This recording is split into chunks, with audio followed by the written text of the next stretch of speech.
I am Rupa from Sadhana Academy. So ಇವತ್ತಿನ ಕ್ಲಾಸಲ್ಲಿ ನಾವು ಪ್ರೀವಿಯಸ್ ಏನು ಅಪ್ಲೈಡ್ ಬಯಾಲಜಿ ಬಗ್ಗೆ ಮಾತಾಡ್ತಾ ಇದ್ವಿ. ಸೊ ಅದನ್ನು ಕಂಟಿನ್ಯೂ ಮಾಡ್ತಾ ಹೋಗ್ತಿದ್ವಿ. ಸ್ವಲ್ಪ ನಾವು ಅದನ್ನು ಗ್ಲಾನ್ಸ್ ಮಾಡ್ಕೋಬೇಕು because one of the important concept ಬಗ್ಗೆ ನಾವು ಡಿಸ್ಕಸ್ ಮಾಡಿದ್ವಿ. That important concept is cell ಮತ್ತು ಸೆಲ್ನ ರಚನೆ ಯಾವ ರೀತಿಯಾಗಿರುತ್ತೆ, ಸೆಲ್ನ ರಚನೆಯಲ್ಲಿ ಕಂಡು ಬರ್ತಕ್ಕಂತಹ ಕೆಲವೊಂದು ಪ್ರೊಸೆಸ್ಗಳ ಬಗ್ಗೆ ಡಿಸ್ಕಸ್ ಮಾಡಿದ್ವಿ. ಆ ಪ್ರೊಸೆಸ್ಗಳು ಅಂತ ಹೇಳಿದ್ರೆ ವಿಸರಣೆ, ಡಿಫ್ಯೂಷನ್, ಅಭಿಸರಣೆ, ಆಸ್ಮೋಸಿಸ್, ಆಕ್ಟಿವ್ ಟ್ರಾನ್ಸ್ಪೋರ್ಟ್, ಕ್ರಿಯಾತ್ಮಕ ಸಾಗಾಣಿಕೆ. ಸೊ ನೆಕ್ಸ್ಟ್ ಅದರಲ್ಲಿ ಬರ್ತಕ್ಕಂತಹ ಸೆಲ್ ವಾಲ್, ಸಸ್ಯಗಳ ಸೆಲ್ ವಾಲು ಸೆಲ್ಯುಲೋಸಿಂದ ಮಾಡಲ್ಪಟ್ಟಿರುತ್ತೆ.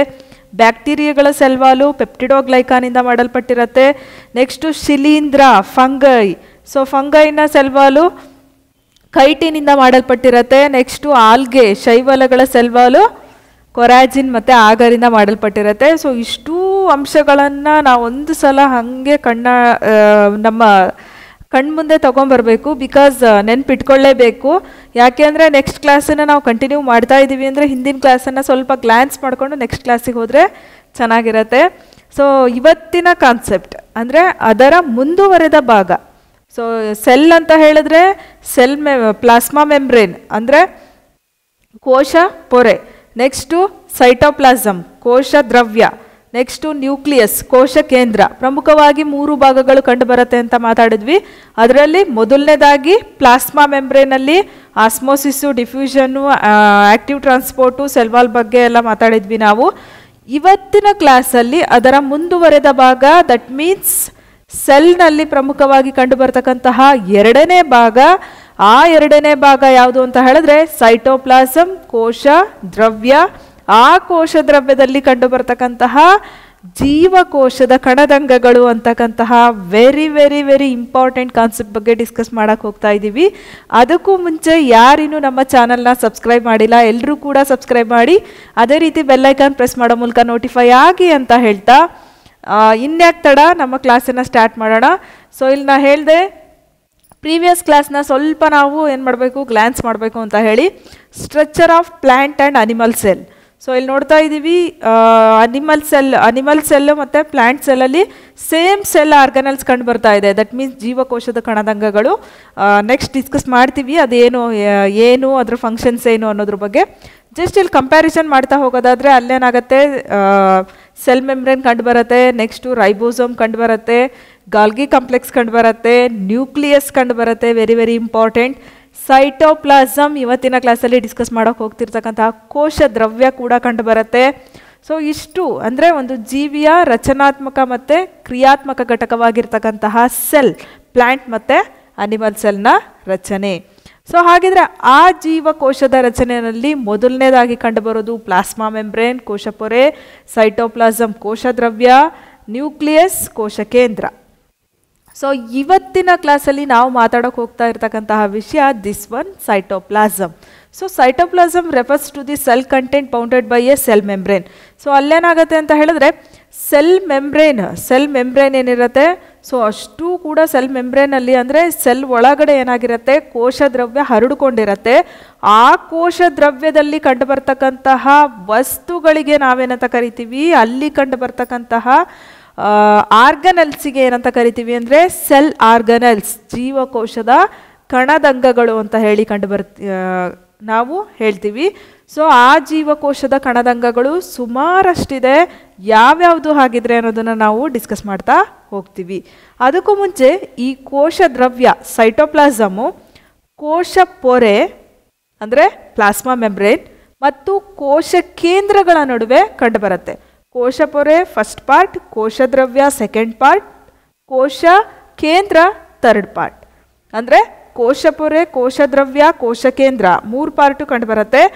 ಆದರೆ ನಮ್ಮ ಕೋಶ ದ್ರವ್ಯ ಎಲ್ಲಿ ಕಂಡುಬರುತ್ತೆ, ಕೋಶ ಪೊರೆ plasma membrane, in between plasma membrane and nucleus. Plasma membrane ಮತ್ತು ನ್ಯೂಕ್ಲಿಯಸ್ಗಳ ಮಧ್ಯದಲ್ಲಿ ಹರಡಿಕೊಂಡಿರ್ತಕ್ಕಂತಹದ್ದಕ್ಕೆ ನಾವೇನಂತ ಕರಿತೀವಿ, ಕೋಶ ದ್ರವ್ಯ ಸೈಟೋಪ್ಲಾಸಮ್ ಅಂತ ಹೇಳಿ ಕರಿತೀವಿ. ಸೊ ಅಲ್ಲಿ ಯಾವ ರೀತಿಯಾಗಿರುತ್ತೆ ಅದು ಅಂತ ಹೇಳಿದ್ರೆ ಲೋಳೆ ಅಂಶದಲ್ಲಿ, ಅಂದರೆ ಇವಾಗ ಅಲುವಿರಾ ಎಲ್ಲ ನೋಡ್ತೀವಲ್ವ ನಾವು. ಸೊ ಅದನ್ನು ನೋಡಿದಾಗ ಅದರೊಳಗಡೆ ಇರ್ತಕ್ಕಂಥ ಪಪ್, ಸೊ ಆ ಗ್ರೀನರಿ ಪಾರ್ಟನ್ನು ತೆಗೆದಾಗ ವೈಟ್ ಕಲರ್ ಏನು ಪಪ್ ಕಾಣಿಸುತ್ತಲ್ವ, ಒಂಥರ ಲೋಳೆ ಲೋಳೆ ಅನ್ನಿಸ್ತಾ ಇರುತ್ತೆ. ಫಾರ್ ಎಕ್ಸಾಂಪಲ್ ಹೇಳ್ತಾ ಇರೋದು ಆ ರೀತಿಯಾಗಿ ಲೋಳೆ ಲೋಳೆಯಾಗಿ ಇರ್ತಕ್ಕಂತಹ ಒಂದು ವಸ್ತುವಿಗೆ ನಾವೇನಂತ ಕರಿತೀವಿ, ಕೋಶದ್ರವ್ಯ ಅಂತ ಕರಿತೀವಿ. ಆ ಕೋಶದ್ರವ್ಯ ಇನ್ ಬಿಟ್ವೀನ್ ಕೋಶಪೊರೆ ಮತ್ತು ಕೋಶ ಕೇಂದ್ರಗಳ ಮಧ್ಯ ಕಂಡುಬರುತ್ತೆ. ಸೊ ಅಲ್ಲದೆ ಈ ಒಂದು ಕೋಶದ್ರವ್ಯ ಅಫ್ಕೋರ್ಸ್ ನೀರನ್ನು ಒಳಗೊಂಡಿರುತ್ತೆ, ಶರ್ಕರ, ಪಿಷ್ಟ, ಪ್ರೋಟೀನ್, ಲವಣ ಹಾಗೆಯೇ ಮೇಧಸ್ಸುಗಳನ್ನು ಒಳಗೊಂಡಿರುತ್ತೆ. ಸೊ ಹಾಗಿದ್ರೆ ಈ ಒಂದು ಕೋಶದ್ರವ್ಯದಲ್ಲಿ ಕಂಡುಬರ್ತಕ್ಕಂತಹ ಪ್ರಮುಖವಾದ 2 ಸೈಟೋಪ್ಲಾಸ್ಮಿಕ್ ಆರ್ಗನೆಲ್ಸ್ಗಳು ಯಾವ್ಯಾವುದು ಅಂತ ಹೇಳಿದ್ರೆ, ಪೊರೆ ಸಹಿತ ಕಣದಂಗಗಳು ಮೆಂಬ್ರೇನಸ್ ಸೆಲ್ ಆರ್ಗನೆಲ್ಸ್ ಅಥವಾ ಮೆಂಬ್ರೇನಸ್ ಆರ್ಗನೆಲ್ಸ್, ಪೊರೆ ರಹಿತ ಕಣದಂಗಗಳು ನಾನ್ ಮೆಂಬ್ರೇನಸ್ ಆರ್ಗನೆಲ್ಸ್ ಅಥವಾ ನಾನ್ ಮೆಂಬ್ರೇನಸ್ ಸೆಲ್ ಆರ್ಗನೆಲ್ಸ್ ಅಂತ ಹೇಳಿ ಕರಿತೀವಿ. ಸೊ ಅದರಲ್ಲಿ ಮೊದಲನೇದಾಗಿ ಪೊರೆ ಸಹಿತ ಕಣದಂಗಗಳು ಮೆಂಬ್ರೇನಸ್ ಸೆಲ್ ಆರ್ಗನೆಲ್ಸ್. ಸೊ ಆ ಮೆಂಬ್ರೇನಸ್ ಸೆಲ್ ಆರ್ಗನೆಲ್ಸ್ಗಳಲ್ಲಿ mitochondria, endoplasmic reticulum, Golgi complex ಅಥವಾ ಗಾಲ್ಗಿ ಸಂಕೀರ್ಣ, ಲೈಸೋಸೋಮ್ ಮತ್ತು ವ್ಯಾಕ್ಯೂಲ್ಸ್ ಅಂತ ಹೇಳಿ ಕರಿತೀವಿ. ಸೊ ರಸದಾನಿಗಳು ಹಾಗೇನೆ ಕೊನೆಯದಾಗಿ ಕ್ಲೋರೋಪ್ಲಾಸ್ಟ್.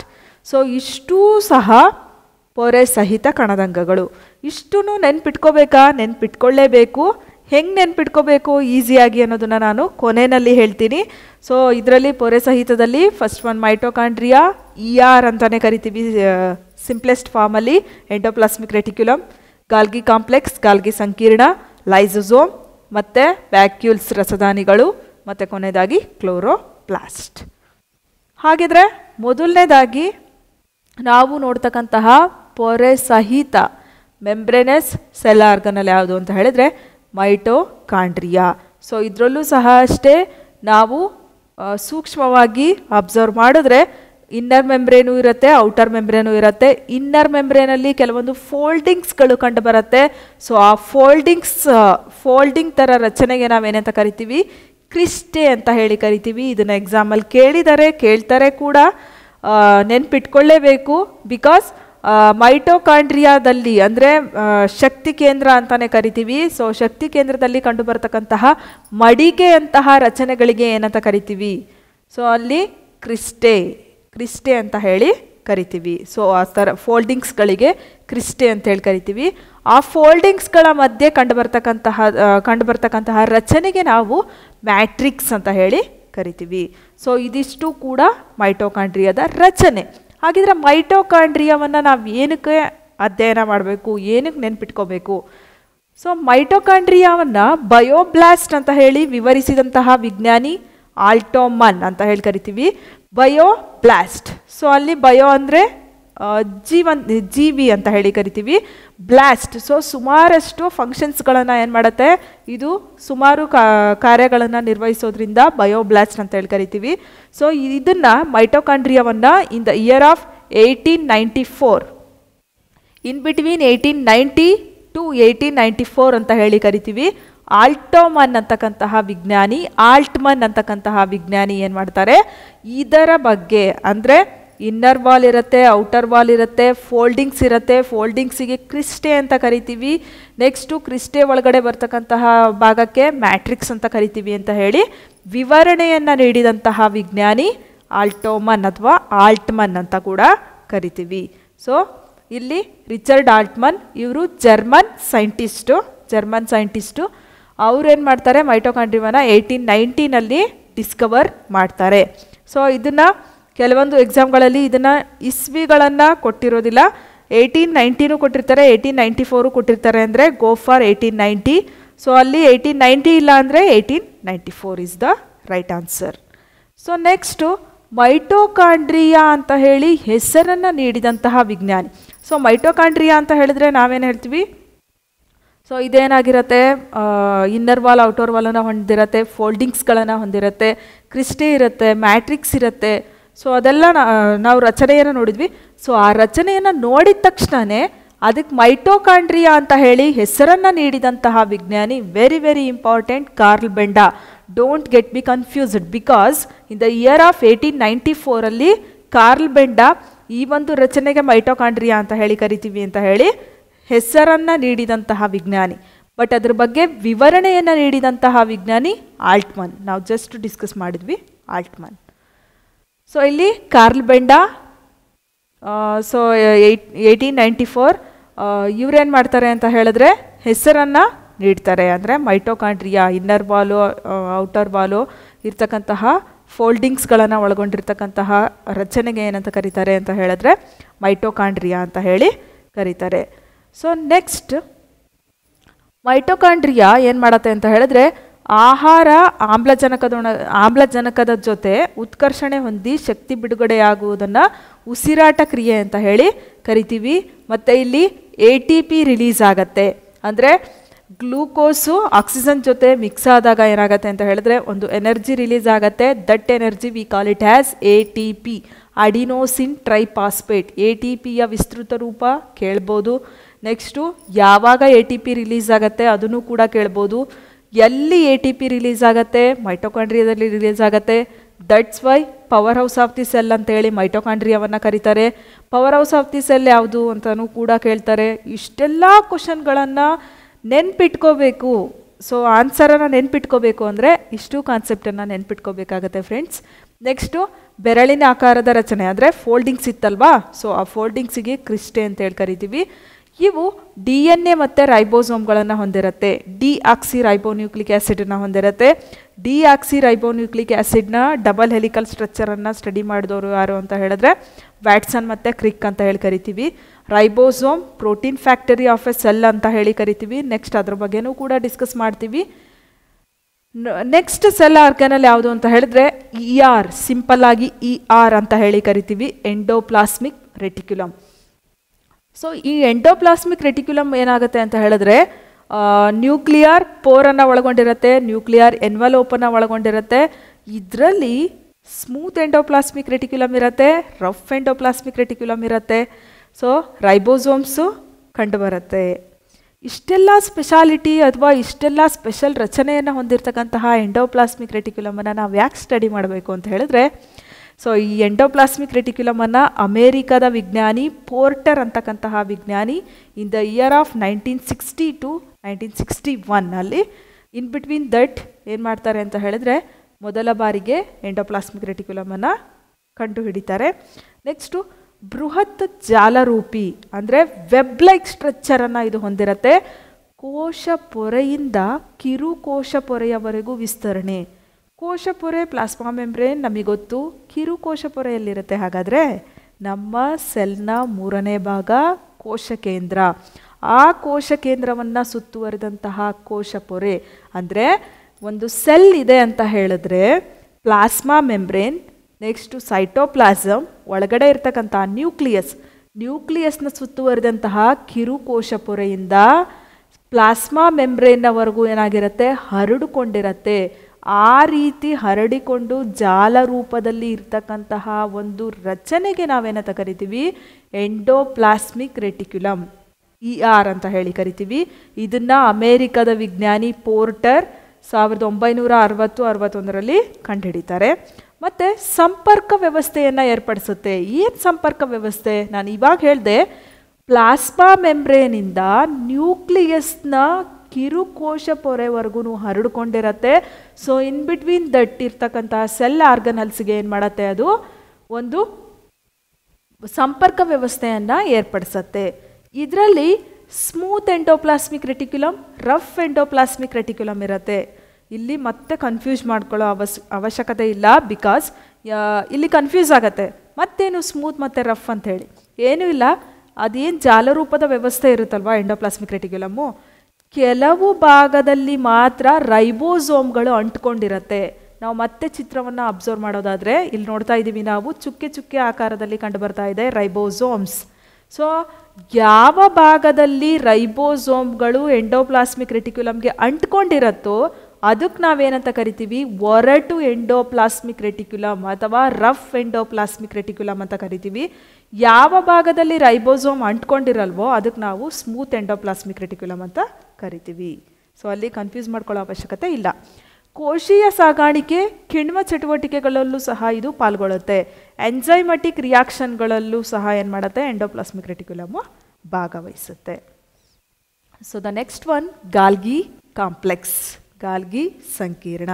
ಇಲ್ಲಿ ನೋಡ್ತಾ ಇದ್ದೀವಿ ನಾವು ಟ್ರಾನ್ಸ್ಫೇಸ್ ಇದೆ, ಸ್ಯಾಕ್ರೆಟರಿ ವೆಸಿಕಲ್ಸ್ ಇದೆ, ಸಿಸ್ಟರ್ನೆಸ್ ಇದೆ, ಲ್ಯುಮೆನ್ ಇದೆ, ನೆಕ್ಸ್ಟು ಸಿಸ್ ಫೇಸ್ ಇದೆ, ಇನ್ಕಮಿಂಗ್ ಟ್ರಾನ್ಸ್ಪೋರ್ಟ್ ವೆಸಿಕಲ್ ಅಂತ ಹೇಳಿ ಕೂಡ ರಚನೆ ಕಂಡುಬರುತ್ತೆ.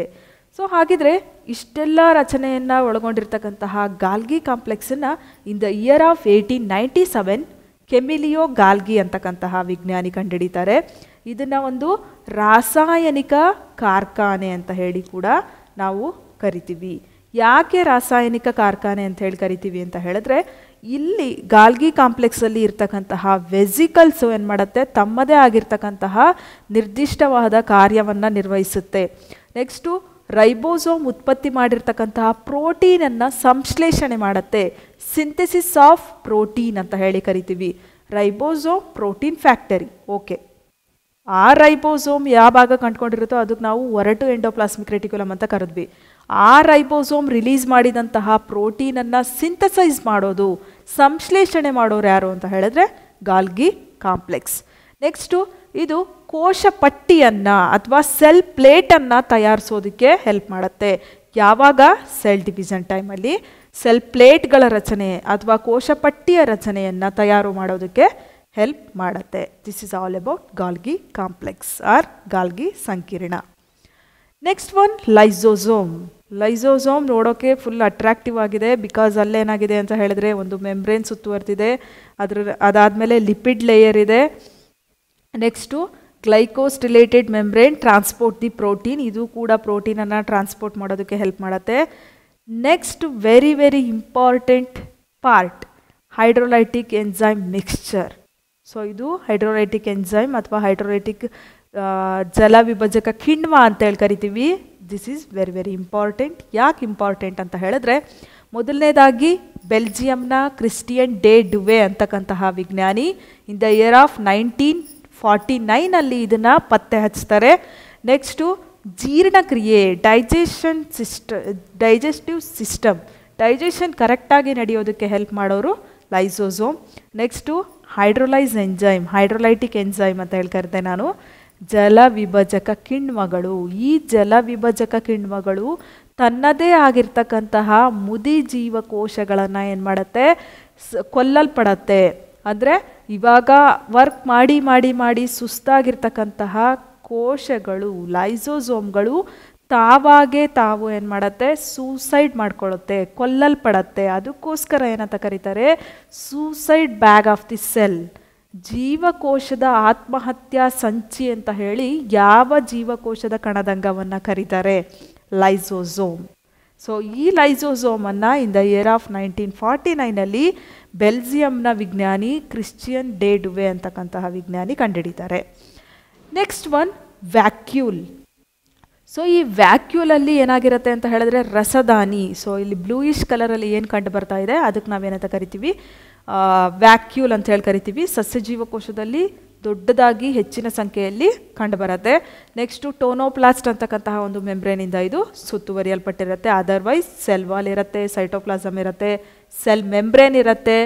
Next cell sap. ಆ ವ್ಯಾಕ್ಯೂಲ್ ಟೋನೋಪ್ಲಾಸ್ಟ್ ಏನು ಸುತ್ತುವರಿಯಲ್ಪಟ್ಟಿರುತ್ತೆ, ಆ ವ್ಯಾಕ್ಯೂಲ್ನ ಮಧ್ಯದಲ್ಲಿ ಸೆಲ್ ಸ್ಯಾಪ್ ಪ್ರೆಸೆಂಟ್ ಇರುತ್ತೆ. ಟೋನೋಪ್ಲಾಸ್ಟ್ ಪೊರೆ, ನಾ ಹೇಳಿದೆ ವ್ಯಾಕ್ಯೂಲನ್ನು ಸುತ್ತುವರಿಯಲ್ಪಟ್ಟಂತಹ ಒಂದು ಪೊರೆ ಇರುತ್ತೆ, ಅದಕ್ಕೆ ನಾವು ಟೋನೋಪ್ಲಾಸ್ಟ್ ಅಂತ ಕರಿತೀವಿ. ಸಸ್ಯ ಜೀವಕೋಶದಲ್ಲಿ ದೊಡ್ಡದಾಗಿ, ಅಂದರೆ ಪ್ರಾಣಿ ಜೀವಕೋಶಕ್ಕೆ ಹೋಲಿಸಿದ್ರೆ ಸಸ್ಯ ಜೀವಕೋಶದಲ್ಲಿ ದೊಡ್ಡದಾಗಿರುತ್ತೆ ಮತ್ತು ಹೆಚ್ಚಿನ ಸಂಖ್ಯೆಯಲ್ಲಿ ಜಾಸ್ತಿ ಪ್ರಮಾಣದಲ್ಲಿ ಈ ಒಂದು ರಸದಾನಿಗಳು ಕಂಡುಬರುತ್ತೆ. ನೆಕ್ಸ್ಟು ಇದಕ್ಕೆ ಸಂಗ್ರಹಣಾ ಕೊಠಡಿ ಅಂತ ಹೇಳಿ ಕರಿತೀವಿ. ಕೆಲವು ವಸ್ತುಗಳನ್ನು ಹಾಗೇನೆ ನೀರನ್ನು ಸಂಗ್ರಹಿಸಿ ಇಟ್ಕೊಳ್ತಕ್ಕಂತಹ ಕೆಪಾಸಿಟಿ ಈ ವ್ಯಾಕ್ಯೂಲ್ಗೆ ಇರುತ್ತೆ. ದಟ್ಸ್ ವೈ ಇದಕ್ಕೆ ಸಂಗ್ರಹಣಾ ಕೊಠಡಿ, store room of a cell ಅಂತ ಹೇಳಿ ಕರಿತೀವಿ vacuole. Next very very important, chloroplast. ಸಸ್ಯಗಳನ್ನು ನಾವು ಸ್ವಾವಲಂಬಿ ಅಂತ ಹೇಳಿ ಕರಿತೀವಿ. ಸೊ ಇಲ್ಲೇನಾಗತ್ತೆ ಅಂತ ಹೇಳಿದ್ರೆ ಇನ್ನರ್ ಮೆಂಬ್ರೇನ್ ಇರುತ್ತೆ, ಔಟರ್ ಮೆಂಬ್ರೇನ್ ಇರುತ್ತೆ, grana, stroma, next lumen, stroma, ಲ್ಯಾಮೆಲ್ಲೆ, next inter membrane space ಅಂತ ಹೇಳಿ ಕರಿತೀವಿ. So thylakoid. ಸೊ ಥೈಲಕಾಯ್ಡ್ ಅಂತ ಹೇಳಿದ್ರೆ ಕಾಯಿಂಡ್ ಲೈಕ್ ಸ್ಟ್ರಕ್ಚರ್ ಅಂತ ಹೇಳಿ ಕರಿತೀವಿ. ಕಾಯಿಂಡ್ ಲೈಕ್ ಸ್ಟ್ರಕ್ಚರ್ಗೆ ನಾವು ಥೈಲಕಾಯ್ಡ್ ಅಂತ ಹೇಳಿ ಕರಿತೀವಿ. ಸೊ ನೆಕ್ಸ್ಟು ಇದರಲ್ಲಿ ಏನಾಗುತ್ತೆ, ಗ್ರಾನಾ ಸ್ಟ್ರೋಮಾ ಕಂಡುಬರುತ್ತೆ. Grana light reaction, stroma dark reaction. ಏನು ಹಾಗಾದರೆ ನೋಡ್ತಾ ಹೋಗೋಣ. ಸೊ ಇಲ್ಲಿ ಏನಾಗುತ್ತೆ ಅಂತ ಹೇಳಿದ್ರೆ, ಪತ್ರಹರಿತು ಕ್ಲೋರೋಫಿಲ್ ಪ್ರೆಸೆಂಟ್ ಇರುತ್ತೆ, ಮೆಗ್ನೀಷಿಯಮ್ ಮೆಟಲ್ ಪ್ರೆಸೆಂಟ್ ಇರುತ್ತೆ. ಸೊ ಹಾಗಾಗಿ ಇದೇನು ಮಾಡುತ್ತೆ, ಫೋಟೋಸಿಂಥೆಸಿಸ್ ಪ್ರೊಸೆಸ್ಸಲ್ಲಿ ಭಾಗವಹಿಸುತ್ತೆ. So very very important. That's why ಇದನ್ನು ಅಂದರೆ ತನ್ನ ಆಹಾರವನ್ನು ತಾನೇ ತಯಾರಿಸ್ಕೊಳ್ಳೋದ್ರಿಂದ ಏನಾಗುತ್ತೆ, ಪತ್ರಹರಿತು ಸೂರ್ಯನ ಬೆಳಕಿನ ಸಹಾಯದಿಂದ. ಸೊ ಇದಕ್ಕೆ kitchen house of the cell ಅಂತ ಹೇಳಿ ಕರಿತೀವಿ. ನೆಕ್ಸ್ಟು ತಟ್ಟೆಯ ಆಕಾರದ ರಚನೆ. ನಾವೀಗ ಜಸ್ಟ್ ಇಮೇಜನ್ನು ನೋಡಿದ್ವಿ, ಮತ್ತೊಂದು ಸಲ ನೋಡಿದ್ರೆ ನಿಮಗೂ ಕೂಡ ಅರ್ಥ ಆಗುತ್ತೆ. ಸೊ ತಟ್ಟೆಯ ಆಕಾರದ ರಚನೆಗೆ ನಾವೇನಂತ ಕರಿತೀವಿ, ಗ್ರಾನಾ ಅಂತ ಹೇಳಿ ಕರಿತೀವಿ. ಸೊ ಅಲ್ಲೇನಾಗುತ್ತೆ, ಲೈಟ್ ರಿಯಾಕ್ಷನ್ ನಡೆಯುತ್ತೆ. ಬೆಳಗಿನ ಸಮಯದಲ್ಲಿ ಸೂರ್ಯನ ಬೆಳಕು ಪ್ರೆಸೆಂಟ್ ಇದ್ದಾಗ ಕ್ಲೋರೋಪ್ಲಾಸ್ಟ್ ತನ್ನ ಆಹಾರವನ್ನು ತಾನೇ ತಯಾರಿಸ್ಕೊಳ್ಳುತ್ತೆ. So kitchen house of the cell ಅಂತ ಹೇಳಿ ಕರಿತೀವಿ. ಸೊ ಲೈಟ್ ರಿಯಾಕ್ಷನ್ ಎಲ್ಲಿ ನಡೆಯುತ್ತೆ, ಕ್ಲೋರೋಪ್ಲಾಸ್ಟ್ನ ಯಾವ ಭಾಗದಲ್ಲಿ ನಡೆಯುತ್ತೆ ಅಂತ ಹೇಳಿದ್ರೆ ಗ್ರಾನಾ. Very very important. ಎಕ್ಸಾಮಲ್ಲಿ ಕೇಳ್ತಾರೆ ಕೂಡ. ಹಾಗಿದ್ರೆ ಇದಕ್ಕೆ ಡೆಡ್ಲಿ ಅಪೋಸಿಟ್ ಯಾವುದು, ಡಾರ್ಕ್ ರಿಯಾಕ್ಷನ್. ನೈಟ್ ഇരുಳಿನ ಹೊತ್ತಿನಲ್ಲಿ ಏನಾಗುತ್ತೆ ಅಂತ ಹೇಳಿದ್ರೆ, ಆಹಾರವನ್ನು ಉತ್ಪತ್ತಿ ಮಾಡಿ ನೆಕ್ಸ್ಟು ಸಂಗ್ರಹ ಮಾಡ್ಕೊಳ್ತಕ್ಕಂತಹ ಭಾಗಕ್ಕೆ ನಾವು ಸ್ಟ್ರೋಮಾ ಅಂತ ಹೇಳಿ ಕರಿತೀವಿ. ಡಾರ್ಕ್ ರಿಯಾಕ್ಷನ್ ಎಲ್ಲಿ ನಡೆಯುತ್ತೆ, ಸ್ಟ್ರೋಮಾ ಭಾಗದಲ್ಲಿ ನಡೆಯುತ್ತೆ. ಬಟ್ ಲೈಟ್ ರಿಯಾಕ್ಷನ್ ನಡೆಯೋದು ಗ್ರಾನಾದಲ್ಲಿ ನಡೆಯುತ್ತೆ. ಸೊ ಈ ರೀತಿಯಾಗಿ ತನ್ನ ಆಹಾರವನ್ನು ತಾನೇ ತಯಾರಿಸ್ಕೊಳ್ಳೋದಕ್ಕೆ ಹೆಲ್ಪ್ ಮಾಡ್ತಕ್ಕಂತಹ ಕ್ಲೋರೋಪ್ಲಾಸ್ಟ್ ನಾವೇನಂತ ಕರಿತೀವಿ, ಜೀವಕೋಶದ ಕಣದಂಗಕ್ಕೆ kitchen house of the cell. So ತುಂಬಾ ನಾವು ನೋಡ್ತಾ ಹೋದ್ವಿ. ಸ್ಟೋರ್ ರೂಮ್ ಅಂತ ಕರೆದಿದ್ದು ರಸದಾನಿಗೆ, next power house of the cell ಅಂತ ಕರೆದಿದ್ದು ಮೈಟೋಕಾಂಡ್ರಿಯಾಕ್ಕೆ, kitchen house of the cell ಅಂತ ಕರಿತಾ ಇರೋದು ಕ್ಲೋರೋಪ್ಲಾಸ್ಟ್ಗೆ.